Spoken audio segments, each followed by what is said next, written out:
Ok, yo, j'espère que vous allez bien. J'avais bien envie de faire une vidéo de la rentrée pour donner un peu des news et vous montrer mes favoris de cette rentrée, il y en a pas mal.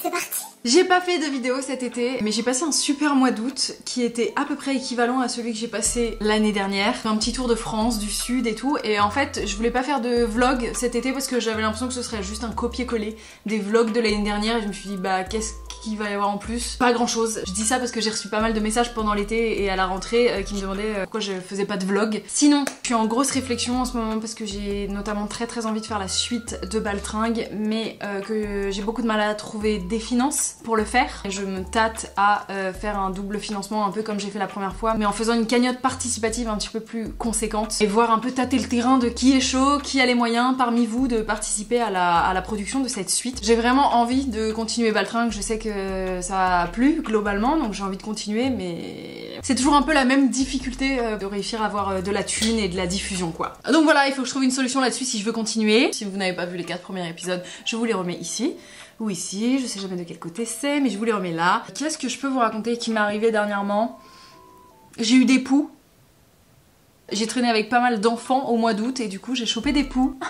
C'est parti pour un tour des trucs que j'aime bien en cette rentrée. On va commencer avec la collection éphémère en ce moment chez Monoprix qui est avec Maximilien Pelé, qui est un artiste céramiste que je connais depuis très longtemps et dont la collaboration avec Monoprix me réjouit et réjouit toute notre bande de potes. On est genre méga fiers de lui. C'est vraiment de l'art à petit prix, ça fait trop plaisir. Cette cruche s'il vous plaît, une merveille. Magnifique. Une autre petite cruche que j'adore, qui est vraiment mon coup de cœur, je pense que c'est mon objet préféré de la collection, c'est celle-ci. Toute la collection c'est 3 couleurs, il y a noir, blanc et vert, donc autant vous dire que le vert, bah c'est ma couleur préférée, donc je suis trop contente. J'adore. Il y avait aussi une nappe, un dessus de lit, un beurrier, des assiettes par milliers, beaucoup de vaisselle. Moi j'ai aussi chopé le sel et le poivre, qui se déboîte et qui s'emboîte. Trop mignon. Voilà, je vous montre pas tout, c'était pour vous donner une idée, je vous laisse aller voir sur le site internet si ça vous intéresse. Et sinon chez Monoprix, avec mes potes, on a dévalisé la collection. On a, je pense, tous et toutes le même intérieur à l'heure actuelle, on a tout pris. Autre favori, alors c'est mon favori depuis cet été, le concentré d'églantier de chez Oden. Oden, si vous me suivez sur Instagram, vous savez que c'est la marque avec laquelle je bosse depuis plusieurs années maintenant. Là c'est pas une collaboration rémunérée, c'est juste pour vous parler du produit parce que je l'aime vraiment trop. Ceci dit, si ça vous intéresse, restez connectés sur Instagram cette semaine parce que je vais faire un concours pour vous faire remporter des produits. C'est une huile concentrée qui a pour but de stimuler le collagène et d'être anti-âge et de donner aussi un petit éclat au teint mais qui est genre incroyable. Je l'ai pas trop utilisé cet été parce que j'étais bronzée, j'avais bonne mine et tout, mais avant l'été pour préparer ma peau au soleil j'ai trop kiffé et là je sais que je vais grave l'utiliser à la rentrée. Là j'ai déjà perdu mon bronzage donc je commence à la réutiliser, mais en gros tu mets 2 gouttes dans la crème hydratante le matin et bim, t'en mets sur ta gueule et là un teint allé, naturel, trop beau. C'est très concentré donc c'est très orange. Une petite bonne mine naturelle quoi. Et évidemment comme d'habitude ça sent trop bon comme tous les produits Oden que j'adore. Quoi d'autre? Fave.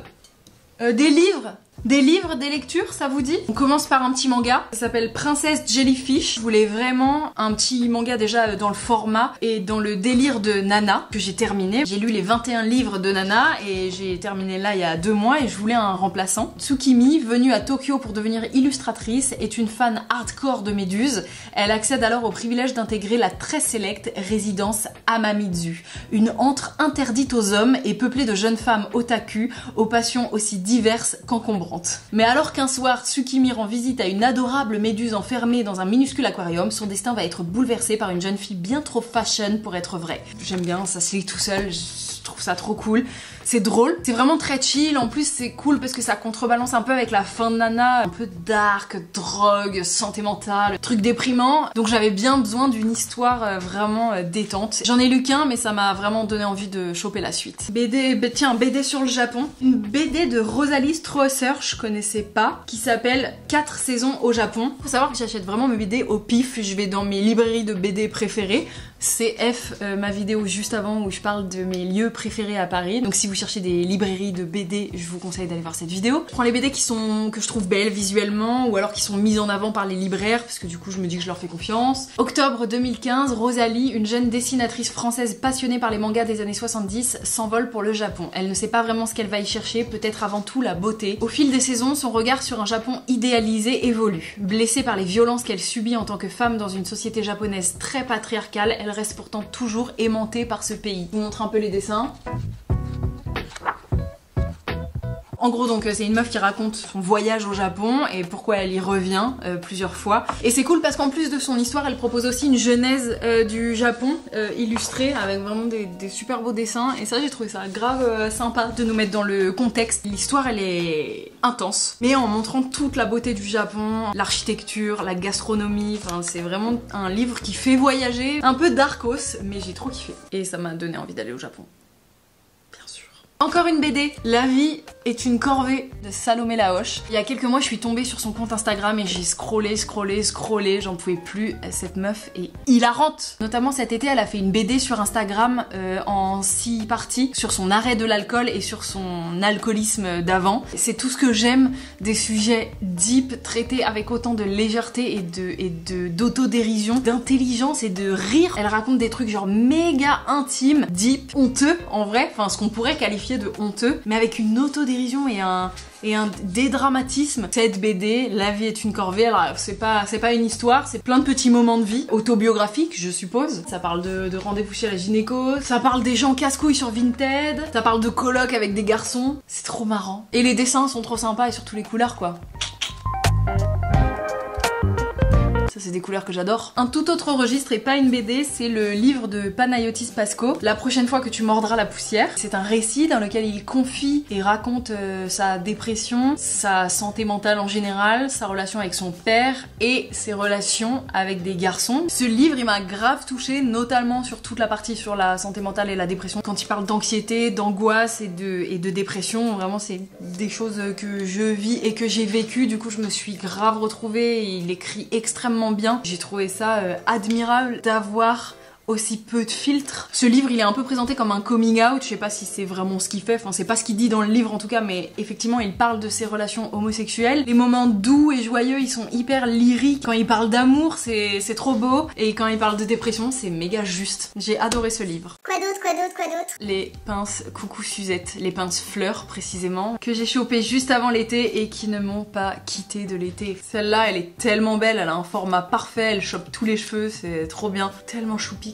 Rose et verte là, les couleurs de baltringue, les couleurs que j'aime avec des petits liserés dorés là à l'intérieur, c'est trop beau. De manière très générale, la marque Coucou Suzette c'est vraiment grave mon dada. J'ai aussi des chaussettes, mais vraiment j'ai une mention spéciale pour les barrettes que je trouve trop belles, trop chou, qui finissent un look quoi. Tu peux être habillé tout en noir ou tout en gris ou tout en marron, et là hop, petite barrette dans les cheveux, ça fait grave la diff. Ça me met en joie évidemment.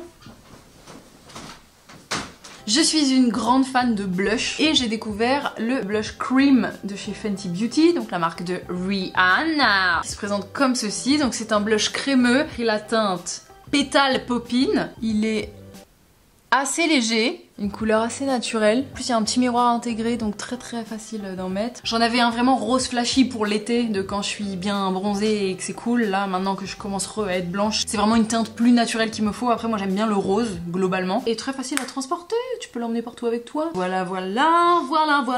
Il y a une boutique dans le 10e arrondissement de Paris qui s'appelle Dingue de lunettes, que je viens de découvrir et qui propose tout plein de modèles de lunettes vintage que les gens qui bossent chez Dingue de lunettes récupèrent, rénovent. Et j'ai chopé cette petite paire Ray-Ban. J'ai pas mal de paires de lunettes mais elles sont toutes un petit peu farfelues et j'avais très envie d'avoir un modèle simple, et du coup j'ai chopé ces petites Ray-Ban. J'aime bien le délire des lunettes un peu fines, la rectangle classique que tu peux mettre tout le temps avec tout.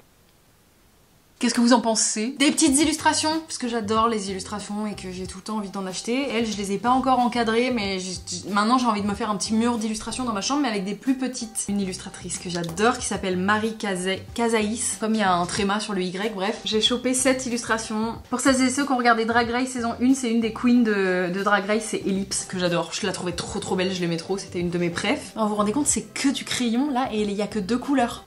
C'est trop beau. Je vous invite à découvrir son taf. Elle fait beaucoup de dessins de cul, genre vraiment des trucs hyper explicites. Il y a des trucs trop beaux. Et j'en ai chopé une autre chez Arthazar. Donc si vous avez regardé ma vidéo précédente, c'est une librairie d'art que j'adore, dans le 10e arrondissement aussi. J'ai chopé une nouvelle illustration de Clara Debray. On est un peu sur les mêmes délires de couleurs. J'aime trop. Et un dernier favori qui est une série. Camille me tanne depuis des années pour la regarder, c'est Ted Lasso. C'est une comédie, c'est des épisodes de genre 35 minutes, donc vraiment le format que j'adore. Et c'est tellement doux et bonne ambiance. C'est l'histoire d'un entraîneur américain qui est recruté pour s'occuper d'un club de foot en Angleterre. Mais il n'a aucune expérience dans ce sport, c'est pas sa spécialité à la base. Du coup, il est un peu nul. Et du coup, il y a vraiment tous les supporters anglais qui sont en mode il est nul, le nouvel entraîneur, il est nul. Et du coup, il prend trop cher, sauf qu'il est hyper gentil, il est archi bienveillant, il veut que tout le monde s'entende bien, que les gens se parlent bien. Il a une manière d'entraîner qui est pas du tout dans la compétition et dans la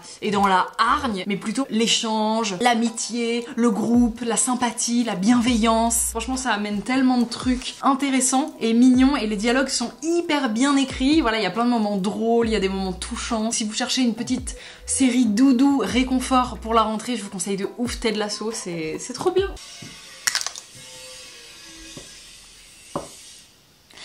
Chut! Pensez à vous abonner à ma chaîne YouTube, à activer la petite cloche pour avoir les notifications de quand est-ce qu'il y a une nouvelle vidéo, tout ça. Je vais essayer de refaire une vidéo tous les dimanches. Et vous pouvez aussi me suivre sur Instagram et sur TikTok. Et je vous souhaite un très bon dimanche.